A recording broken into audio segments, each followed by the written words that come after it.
समाज के विभिन्न तबकों में, समाज के विभिन्न वर्गों में जब इस तरह की विरोधी भावनाएं अपने धर्म के प्रति आने लगी, जो वैदिक धर्म कहलाता था, तो निश्चित रूप से इसने कई तरीके के नए विचारों को जन्म दिया और विचार मंथन शुरू हुआ।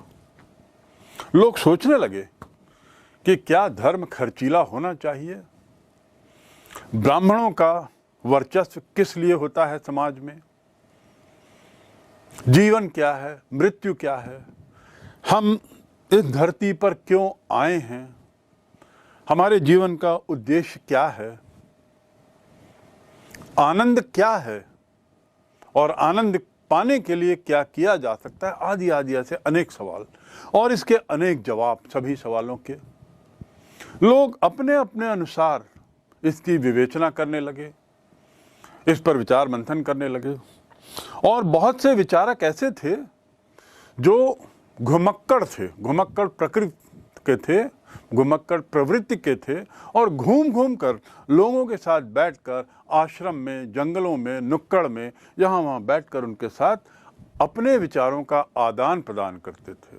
और इस आदान प्रदान का परिणाम कि धीरे धीरे वैदिक धर्म के प्रति लोगों का मोह कम ही नहीं होता गया, बल्कि उसके प्रति एक तरीके से नफरत बढ़ने लगी।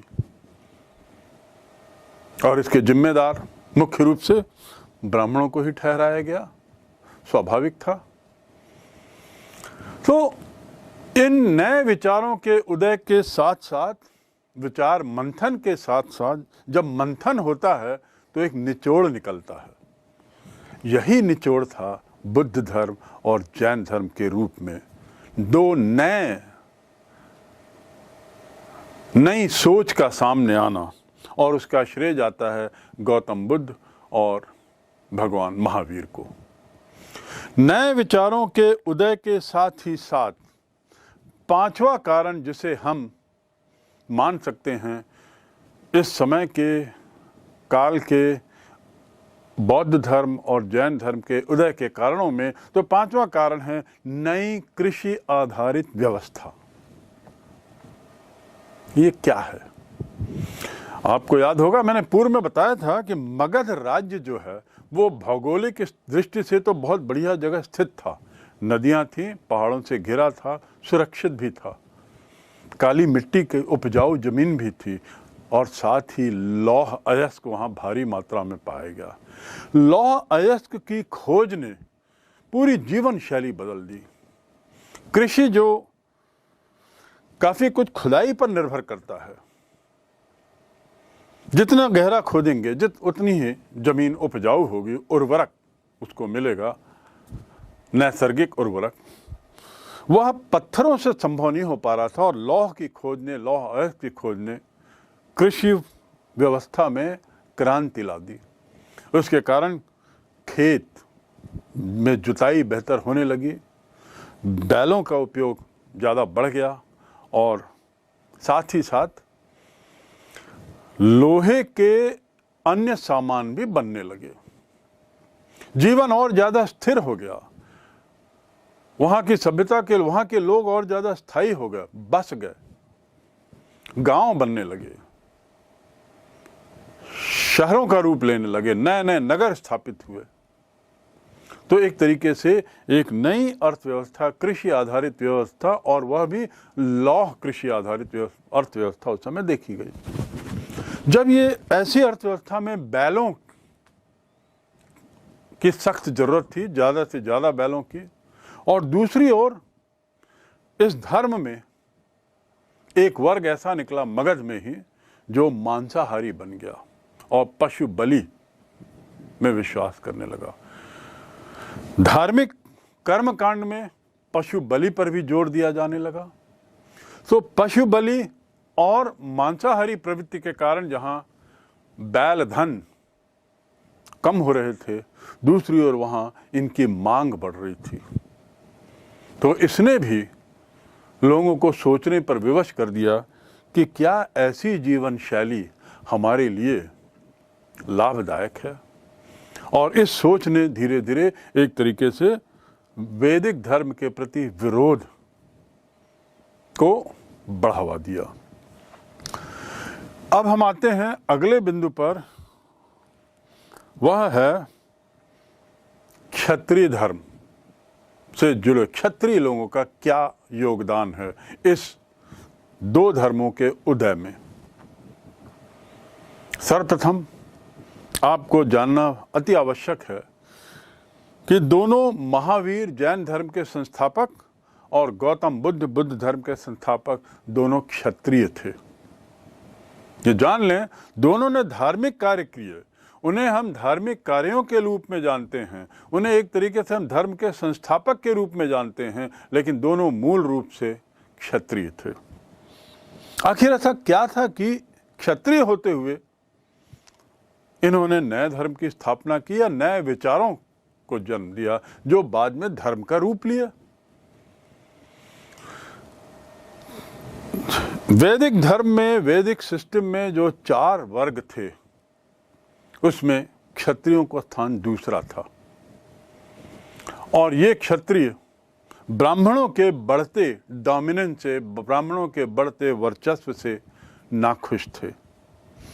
इनका कतई ये विश्वास नहीं था कि ये ब्राह्मण लोग जो हैं वो किसी तरीके से हमें ज़्यादा से ज़्यादा दबाएं, और इस प्रकार समय के साथ साथ क्षत्रियों में इस बात को लेकर बहुत विरोध बढ़ने लगा कि ब्राह्मणों के बाद हमारी जो वर्ग है उसको गिना जाता है जो नाजायज है। यही बात वैश्यों के साथ भी हुई जो तीसरी श्रेणी में माने जाते थे, ब्राह्मण, क्षत्रिय, वैश्य और शूद्र। वैश्यों का स्थान समाज में ब्राह्मणिक समाज ने तीसरा स्थान रखा था। वैश्य लोग लोहे के आने के बाद उनका व्यापार काफ़ी बढ़ा। क्यों? क्योंकि जिसे हम बार्टर सिस्टम कहते हैं, विनिमय का तरीका, सामान को खरीदने बेचने के सबका विनिमय का तरीका, वह अब बदल कर अब व्यापार जो है वो सिक्कों के बल पे होने लगा, और वो सिक्के होते थे लोहे के। तो ये छोटे सिक्के आने से और सिक्कों का धन के रूप में स्वीकृति के साथ समाज में एक बहुत बड़ा परिवर्तन आया कि व्यापार बहुत बढ़ा, और इस बढ़ते हुए व्यापार में वैश्य लोग जो मूलतः व्यापारी थे, इन लोगों की समृद्धि भी बढ़ी और ये समाज में एक बहुत ताकतवर वर्ग के रूप में सामने आए। लेकिन इस बात से वे निराश थे कि समाज में उनका स्थान धन लक्ष्मी होते हुए भी तीसरा है, और ब्राह्मण और वैश्य हमसे ऊपर हैं। तो वे भी इस बात से लेके बहुत नाराज थे और कुछ ऐसा रास्ता देख रहे थे जिससे कि उनकी प्रतिष्ठा समाज में उनके धन के आधार पर की जाए। तो इस प्रकार हम देखते हैं कि क्षत्रिय भी नाराज, वैश्य भी नाराज, और अब बचते हैं शूद्र।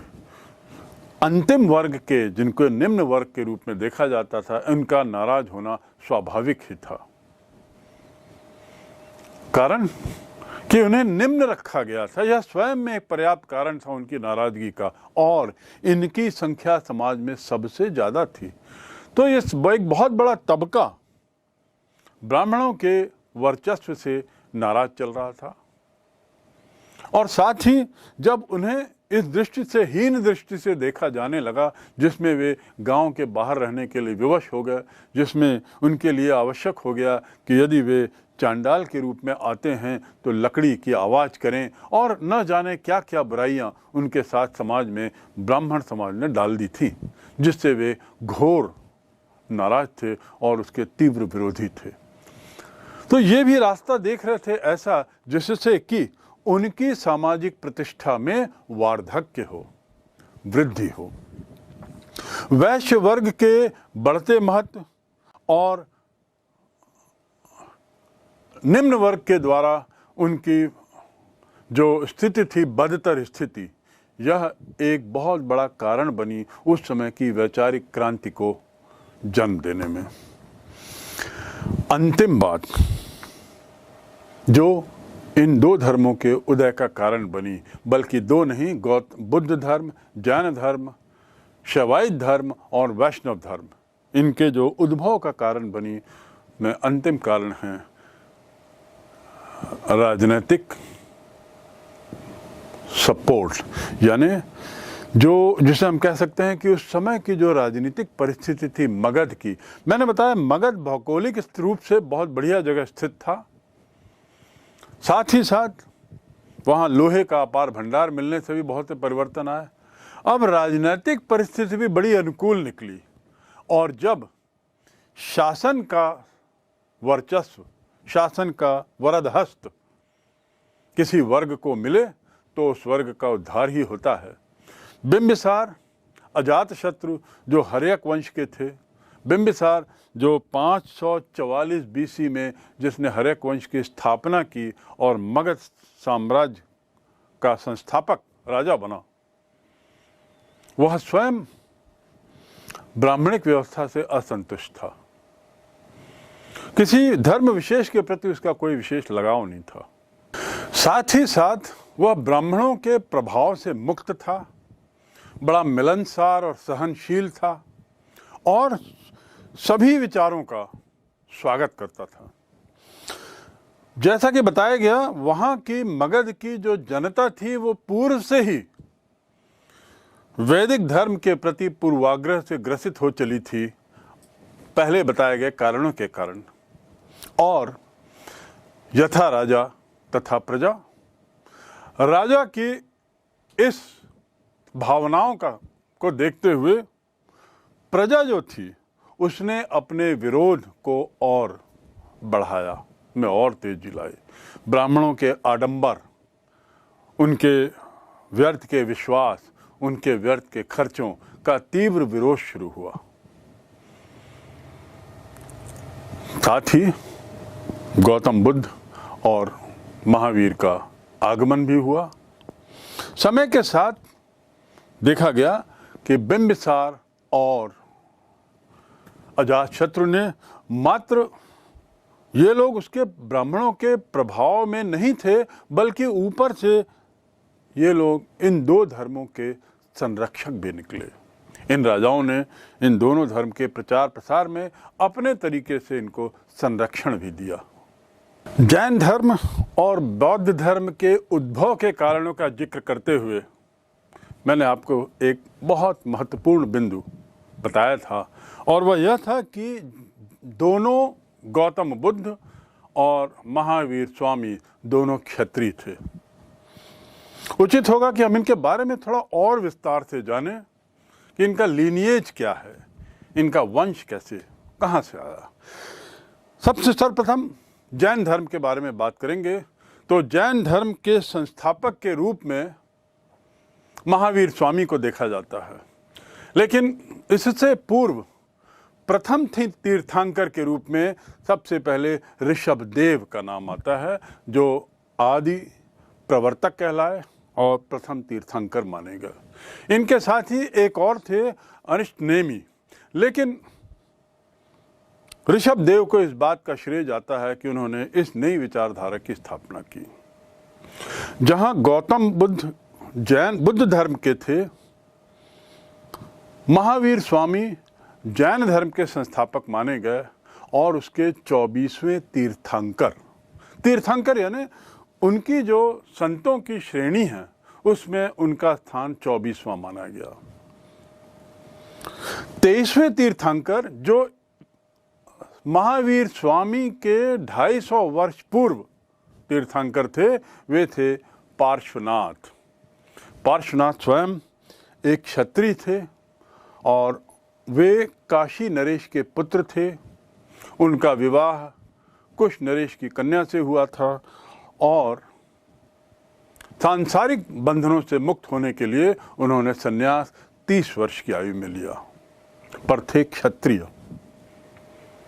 उसी प्रकार महावीर स्वामी ये स्वयं भी क्षत्रिय परिवार से जुड़े हुए थे और 540 ईस्वी पूर्व में इनका जन्म हुआ वैशाली में, और उसके बाद इन्होंने भी 30 वर्ष की आयु में पार्श्वनाथ जैसे सांसारिक जीवन को त्याग दिया और इन मोह बंधनों से मुक्त होकर संन्यास की ओर चले गए।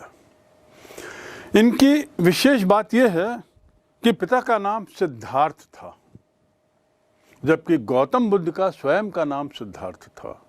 तो इन दोनों में किसी तरह का संबंध न जोड़ें, यह बात मैं आपको स्पष्ट करना चाहता हूं। पत्नी का नाम यशोदा था और 30 वर्ष की आयु में इन्होंने गृह त्याग किया और ऐसा माना जाता है कि इन्होंने अपने सभी इंद्रियों पर विजय प्राप्त कर ली और इस विजय प्राप्ति के कारण उन्हें जैन कहा गया। इसी जैन शब्द से उनके जो अनुयायी हैं वे जैन अनुयायी कहलाए। जिना, जिना अर्थ विजय, जिन्होंने विजय प्राप्त कर ली हो। किस पर विजय? इंद्रियों पर विजय। और इसलिए जिना से जैन शब्द बना और जैन ने शब्द में महावीर स्वामी के विचारों का पुट है और उनके जो फॉलोअर्स, उनके जो अनुयायी, वे स्वयं भी फिर उसके बाद जैन धर्म के अनुयायी कहलाए। जहाँ तक जैन धर्म के सिद्धांतों की बात है, उनके शिक्षाओं की बात है, अब हम उस पर थोड़ा नज़र डालें। जैन धर्म के सिद्धांतों में सर्वप्रथम उनके 5 मुख्य महाव्रत हैं जिस पर उन्होंने काफ़ी जोर दिया। पहला था सत्य या अमृषा, दूसरा अहिंसा, तीसरा अस्तेय अर्थात कभी चोरी न करना, चौथा महाव्रत अपरिग्रह अर्थात संपत्ति का संग्रह न करना, और पांचवा और अंतिम ब्रह्मचर्य। ये उनके लिए बहुत महत्वपूर्ण था, जिसका अर्थ हुआ अपनी इंद्रियों पर वश करो, उन्हें वश में रखो। इनके कुछ सिद्धांत भी थे जिनमें महावीर स्वामी ने जो विचार प्रकट किए, वे सिद्धांतों में सबसे पहला है ईश्वर में अविश्वास। यानी वे ईश्वर की सत्ता को नहीं मानते थे और उनका मानना था कि ईश्वर न तो संसार का रचयिता है और न ही नियंत्रक। दूसरा, आत्मा के अस्तित्व के बारे में उनका कहना था कि वे इस पर विश्वास करते हैं। प्रत्येक जीव, पेड़ पौधे सभी में आत्मा है। कर्मफल और पुनर्जन्म यानी जीवन चक्र, इसको स्वामी महावीर ने माना और उनका कहना था कि कर्म फल ही जन्म मृत्यु का कारण है। ये जो जीवन मरण का जो आवागमन है वे मनुष्य के कर्म पर आधारित होते हैं। अंतिम सिद्धांत था मोक्ष अथवा निर्वाण, यानी सांसारिक तृष्णा, जो यहाँ पर जो लोभ है, यहाँ पर जो संसार में जो दौड़ है, उससे मुक्त होना हो तो पहले हमको इसके लोभ से मुक्त होना पड़ेगा, इसकी प्यास से मुक्त होना पड़ेगा, सांसारिक प्यास से। कर्म फल से मुक्ति पाकर ही व्यक्ति मोक्ष अथवा निर्वाण की ओर जा सकता है। यानी कर्म फल पर ध्यान देना जरूरी है। 3 रत्नों की बात भी स्वामी महावीर ने की। ये 3 रत्न त्रिरत्न कहलाए और ये त्रिरत्न कर्म फल से छुटकारा पाने के लिए।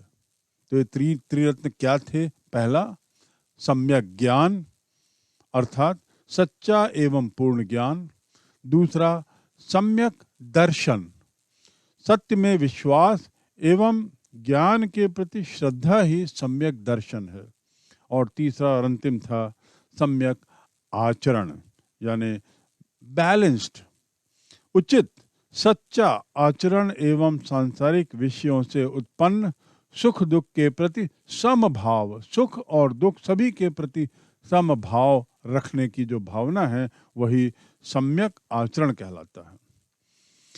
जैन धर्म में भी इसके व्यवस्थापन के लिए, इसके प्रचार प्रसार के लिए भिक्षु, भिक्षुणी, श्रावक, श्रविका आदि थे, और ये लोग एक तरीके से बहुत ही भिक्षु भिक्षुणी जैसा जीवन व्यतीत करते थे। सन 468 ईस्वी में महावीर स्वामी की मृत्यु हुई। उसके मृत्यु के लगभग 200 साल बाद इस धर्म में कुछ परिवर्तन आए और भीषण अकाल पड़ने से भद्रबाहु नाम के एक साधु के नेतृत्व में कुछ जैन दक्षिण भारत चले गए। स्थूलभद्र के नाम से जो ग्रुप था, जो वर्ग था, वह वहीं मगध में रुका रहा। तो इस प्रकार जो दक्षिण भारत गए उन्होंने कुछ परिवर्तन अपने में ढाले और मगध के लोगों में भी कुछ परिवर्तन हुआ। स्थूलभद्र जो मगध में रह गए अपने अनुयायियों के साथ, उन्होंने श्वेत वस्त्र धारण कर लिया और ज़्यादा उदारवादी, ज़्यादा सुधारवादी हो गए। ये पार्श्वनाथ के अनुयायी थे और इसीलिए ये लोग श्वेतांबर कहलाए, क्योंकि इन्होंने सफ़ेद वस्त्र धारण किए। जहाँ तक दक्षिण भारत गए भद्रबाहु की बात है, तो भद्रबाहु के अनुयायी जैन धर्म की कट्टरता पर विश्वास किए, यानी स्वामी महावीर ने जैसी अपने सिद्धांत रखे थे उनका कठोर रूप में पालन दक्षिण भारत के अनुयायियों ने किया। और इस प्रकार ये लोग वस्त्र पहनने में विश्वास नहीं करते थे। इन्होंने इनके सिद्धांतों को सख्ती से अपनाया, जारी रखा, और इसीलिए इन्हें दिगंबर कहा जाता है। दिक धन अंबर, बिना कपड़ों के, निर्वस्त्र।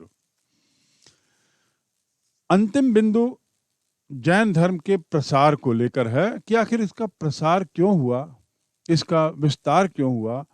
संक्षिप्त में यदि जाने तो राजकीय संरक्षण एक इसका मुख्य कारण था, जिसमें बिंबिसार, अजातशत्रु, मौर्य सम्राट चंद्रगुप्त मौर्य, बिंदुसार एवं कलिंग के राजा खरावेल, ये लोग इनके अनुयायी थे। दूसरा, ये एक बड़ी बोलचाल की भाषा थी, बड़ी सामान्य भाषा, प्राकृत। इस भाषा में इन्होंने अपनी बातें रखी। प्राकृत भाषा क्लिष्ट संस्कृत भाषा की तुलना में जनप्रिय थी, इसलिए इसके प्रयोग के कारण भी जैन धर्म का प्रचार प्रसार हुआ। यह धर्म इसलिए भी प्रचलित हुआ क्योंकि इसमें सामाजिक समानता की बात कही गई थी। किसी भी तरह की जात पात का घोर विरोध किया गया था। धर्म के द्वार सभी के लिए खुले थे। इस इतने प्रचार प्रसार और इतने विस्तार के बाद अब जैन धर्म की देन की यदि हम बात करें तो जैन धर्म ने अहिंसा जैसा विचार दुनिया को दिया। इसकी सामाजिक देन, इसकी धार्मिक देन और सांस्कृतिक देन की बात करने पर सांस्कृतिक देन में इनके जैन धर्म के महत्व बनाए गए बहुत सारे मंदिर, मॉन्यूमेंट, धर्म ग्रंथ और जो रहन सहन, इसमें जो परिवर्तन आए, ये सब जैन धर्म के परिणाम थे। राजनैतिक देन में इनका एक महत्वपूर्ण परिणाम ये हुआ कि अहिंसा के अनुसरण ने जहां एक ओर शांति और समृद्धि के वातावरण को जन्म दिया, वहीं दूसरी ओर राजनीति में कुछ नकारात्मक प्रभाव हुए। उदाहरण के लिए सेनाएं दुर्बल हो गई और इस प्रकार देश की रक्षा में कमजोरी आई।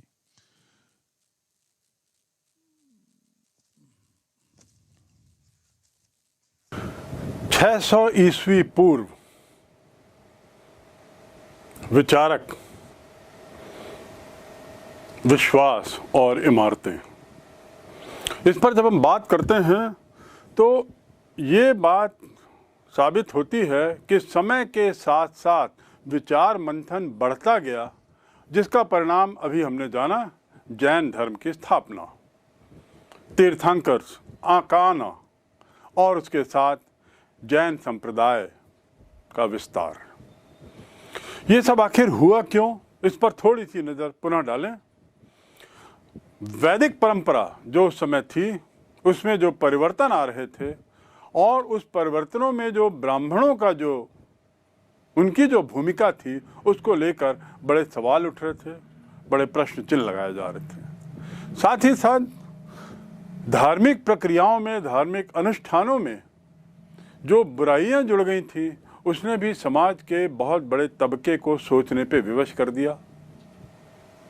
भ्रष्टाचार भी समय के साथ साथ बढ़ने लगा क्योंकि सिक्कों का आना जाना हुआ और इस तरह से उस समाज में बहुत सी बुराइयां आ गई थी। जाति प्रथा को भी लेकर, जो पूर्व में हमने जाना, और सामाजिक परंपराएं जो थी उसकी अवहेलना होना अब सामान्य हो गया था।